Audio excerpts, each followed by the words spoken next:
The first reading from the book of Leviticus takes the 10 Commandments and goes deeper into them about what we are to avoid and what we're not to do. The 10 Commandments are in the Old Testament are following an impetus of justice much more than love, which Jesus does in the gospel. And so the people had a code of morality that was based on everything that they should not do. And it was good. It was their faith in God, and they followed it carefully.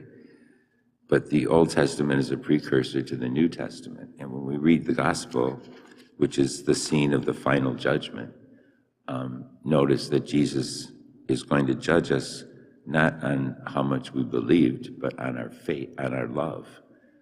Whenever you gave a glass of water to somebody because they were thirsty, you did it to me. And notice he doesn't say it's as if you did it to me, or you should remind you of me. He's saying you did it to me, because he dwells within every person. It's important for us to look at people, all people, and try to see the face of Christ. It's not always easy, but the Lord reminds us that he loves everyone, and the way we treat one another.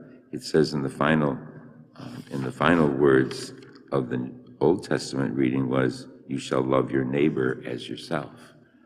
And Jesus carries that commandment into the gospel. And so this is how we'll be judged, how we have treated others in our life on the love that we showed for them, if it was someone homeless or hungry or in need in any way whatsoever. In the season of Lent, we're reminded that sin is not only committing an act of sin, doing something that's wrong, but sin is failing to do something that's good also, sins of omission. And that's what Jesus is emphasizing in the gospel, that we should look out for the needs of others and meet those needs wherever we can. So it's a thought to carry with us today, to try to see Christ in all we meet, and at the least pray for them, and at the most do whatever we can to help them, loving our neighbor as we love ourselves. Let us stand and offer our prayers and petitions.